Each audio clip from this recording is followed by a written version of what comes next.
আমাৰ স্কুলত 58জন ছাত্ৰ ছাত্ৰীয়ে পৰীক্ষা দিছিল আৰু 58জনে পাছ কৰিছে। এই সকলো ছাত্ৰ ছাত্ৰীকে মই অভিনন্দন জনাইছোঁ। লগতে সিহঁতৰ উজ্জ্বল ভৱিষ্যত মই কামনা কৰিছোঁ, যাতে সিহঁতে আগন্তুক আৰু এনেকুৱা ৰিজাল্ট কৰি যাতে জীৱনৰ সফল অৰ্জন কৰিব পাৰে, মই সিহঁতক আশীৰ্বাদ কৰিছোঁ। আৰু ফলাফল ভবামতেই হৈছে, আমি যিখিনি ভাবিছিলোঁ তেনেকুৱাই হৈছে।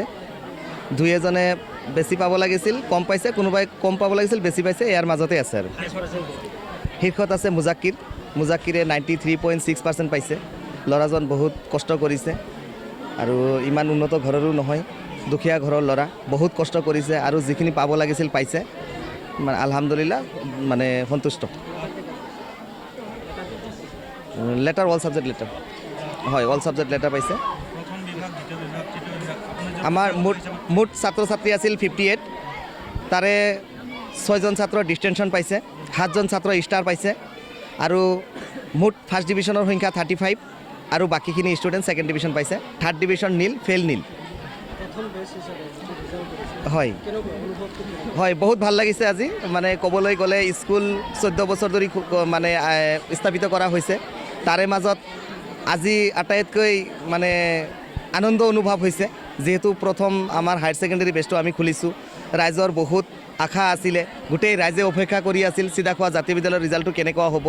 সেই হিচাপ মতে আজি আমি ৰাইজক সন্তুষ্ট কৰিব পাৰিছোঁ আমাৰ ৰিজাল্ট দি পিনে। এইখিনিয়ে মানে মোৰ বহুত ভাল লাগিছে আৰু আমাৰ ৰাইজৰ বহুত মৰম আছে এইখন স্কুলৰ ওপৰত, মানে আমাক যথেষ্ট সঁহাৰি দিয়ে। আমাৰ চিদাখোৱা আমিনপাৰা অঞ্চলৰ মানুহখিনিয়ে যে এইখন স্কুলক ইমান বিশ্বাস কৰে আৰু সেই বিশ্বাসটো যে মই আজি মানে সফল কৰি তুলিব পাৰিছোঁ, এইটোৱে মোৰ মানে বহুত এটা গৌৰৱ। পৰৱৰ্তী সময়ত আপোনালোকৰ পৰিকল্পনা কি হ'ব? পৰৱৰ্তী আমি ইয়াতকৈ আৰু ভাল ৰিজাল্ট কৰিবলৈ চেষ্টা কৰিম।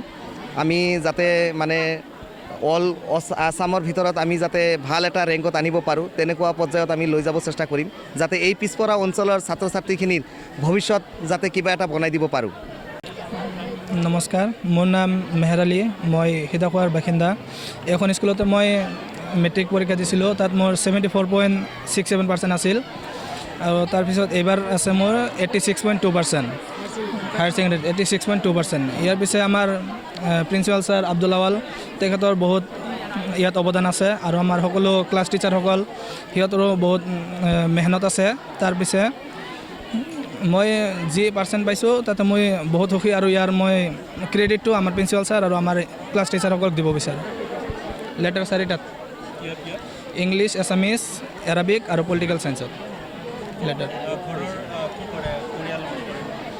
পৰিয়াল লোৱাৰ মিডিল ক্লাছ বুলি ক'ব পাৰোঁ। আমাৰ পৰিয়ালৰ মোৰ দেউতাই অলপমান কিবা খেতি কৰে আৰু বেলেগৰ কাম চাম কৰে।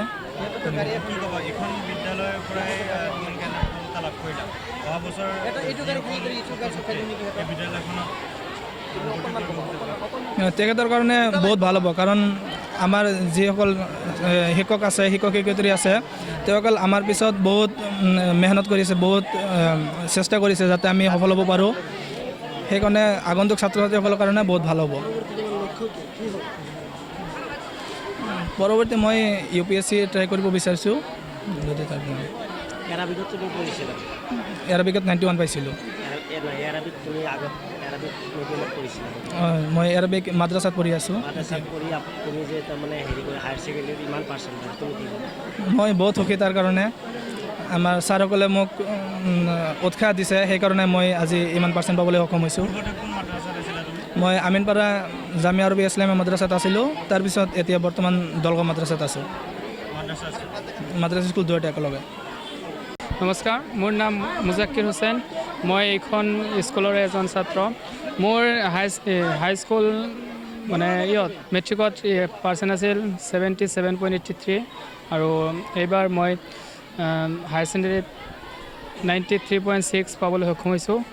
ইয়াৰ আঁৰত আছে আমাৰ স্কুলৰ শিক্ষকসকলৰ মৰম আৰু মা দেউতাৰ আশীৰ্বাদ। মোৰ দেউতা এজনী কাঠ মিস্ত্ৰী। এইখন বিদ্যালয়ত পঢ়ি কিন্তু এনেকুৱা এটা সুনাম তুমি অৰ্জন কৰিছা, শিক্ষকসকলক তুমি কি ক'বা? শিক্ষকসকলক মই অশেষ ধন্যবাদ জনাম, কাৰণ শিক্ষকসকলে যিখিনি কৰিছে বহুত ভালেই কৰিছে, বহুত মৰম কৰিছে, বহুত গাইড কৰিছে আমাক। আৰু ইয়াৰ পিছত মোৰ দেউতাও আছে, বহুত কষ্ট কৰিছে, বহুত গাইড কৰিছে। উঠি অহা প্ৰজন্মক কি ক'বা যে এইখন বিদ্যালয়ক লৈ কি ক'বা, যিসকলে হাইস্কুল উচ্চতৰ মাধ্যমিক পৰীক্ষাত অৱতীৰ্ণ হ'ব অহাবাৰ কি ক'বা, কি আহ্বান জনাবা? মই ক'ম যে ডেইলি ৱাইজ পঢ়ি যাব লাগে, যিখিনি পাৰা পঢ়ি যাবা ডেইলি, আৰু কাইলৈ থৈ যাব নালাগে, যিখিনি পাৰা আজি কৰি যাব। মই ডেইলি পঢ়িছিলোঁ, মানে যিখিনি পঢ়িব লাগিছিল, যিখিনি হোমৱৰ্ক কৰি দিছিলে সেইখিনি পঢ়িছোঁ। ৰেগুলাৰ 8-9 ঘণ্টা হৈছিলে। মই এজন চিভিল ছাৰ্ভেণ্ট হ'ব বিচাৰোঁ। তোমাৰ দেউতাৰ যি অৱস্থা, তুমি নিজে পাইছা যে কাঠ মিস্ত্ৰী, তেনেকুৱা সুবিধা তুমি কি বুলি ভাবা? তুমি তেনেকুৱা ধৰণৰ অত্যাধুনিক সা সুবিধা তুমি নোপোৱাকৈ এতিয়া সাধাৰণ ঘৰৰ পৰা আজি আহি এনেকুৱা এটা ফলাফল লাভ কৰে। চৰকাৰে যদি কিবা সাহাৰ্য কৰে আৰু এইবাৰ কিবা হেঙাৰ হ'ব পাৰে নেকি এই ক্ষেত্ৰত? নাই, দৰিদ্ৰতা হেঙাৰ হ'ব নোৱাৰে। যদি তোমাৰ থাকে একাগ্ৰতা থাকিব লাগিব, তোমাৰ লক্ষ্য থাকিব লাগিব, এটা যদি ভাল লক্ষ্য থাকে তুমি তোমাৰ লক্ষ্যত উপনীত হ'ব পাৰিবা। হয়, চিধাখোৱা জাতীয় বিদ্যালয় আমাৰ এই অঞ্চলৰ এটা সপোন আছিল। আমি এইখন জাতীয় বিদ্যালয়ত প্ৰথম বেচ হায়াৰ ছেকেণ্ডেৰী বেচ যেতিয়া এডমিশ্যন দিওঁ, বহুতেই মানে আমাৰ ইয়াত এডমিশ্যন দিবলৈ মানে বিচৰা নাছিল। বেচমেৰীৰ পৰা বহুত মানুহ ইয়ালৈ আহিছিল, আহি মানে নানান ধৰণৰ প্ৰলোভন দিয়ে। ইয়াত কোনো শিক্ষক নাই, কোনো ধৰণৰ মানে পঢ়া শুনাৰ যি কোৱালিটি ভাল নহ'ব। কিন্তু আমি সেই বেচিমাৰীৰ কথা নধৰি আজি চিধাখোৱা জাতীয় বিদ্যালয়ত আমাৰ ছোৱালী বা এই অঞ্চলৰ ল'ৰা ছোৱালীবিলাকক মানে এডমিশ্যন দিয়াইছিলোঁ। এডমিশ্যন দিয়াৰ পিছত আজি এই বৃহত্তৰ অঞ্চলত যি ফলাফল উলিয়াইছে তাতে আমি বহুত সুখী, গাৰ্জেন হিচাপে মই বহুত সুখী। আৰু এইখন বিদ্যালয়ত মানে বেচিমাৰী চেণ্টাৰত টপ, আজিৰ তাৰিখত টপ হৈ আছে। এইবাৰ যিটো 2026 যিটো বেচ বেচিমাৰীৰ ভিতৰত টপ হায়েষ্ট হয়। ইয়াত মানে 58জন ল'ৰা ছোৱালী অৱতীৰ্ণ হৈছিল পৰীক্ষাত, 58জনে মানে পাছ কৰিছে। তাৰে 6জন ডিষ্টিংশ্যন, 7জন ষ্টাৰ, 22জন ফাৰ্ষ্ট ডিভিজন আৰু 23জন ছেকেণ্ড ডিভিজন। আমাৰ ইয়াত এইখন বিদ্যালয়ত থাৰ্ড ডিভিজন নীল। এই এটা মেছেজ কাৰণে এই অঞ্চলৰ মানুহক ক'ব পাৰিম যে আমাৰ চিধাখোৱা জাতীয় বিদ্যালয় এনেকুৱা এটা গৌৰৱ, আজি এনেকুৱা এটা ৰিজাল্ট ফলাফল দেখাবলৈ মানে সক্ষম হৈছে যে থাৰ্ড ডিভিজন নামটো কি আমাৰ স্কুলত নাই। হয় হয়, মোৰ ছোৱালীও আছিল, মোৰ ছোৱালী মেট্ৰিকত ফাৰ্ষ্ট ডিভিজন পাইছিল। আজি এইখন বিদ্যালয়ৰ শিক্ষকসকলৰ মানে যি অহৰহ কষ্ট বা অহৰহ পৰিশ্ৰমৰ ফলত মোৰ ছোৱালীজনী আজি ডিষ্টিংশ্যন পাবলৈ সক্ষম হৈছে। মই বহুত আনন্দিত।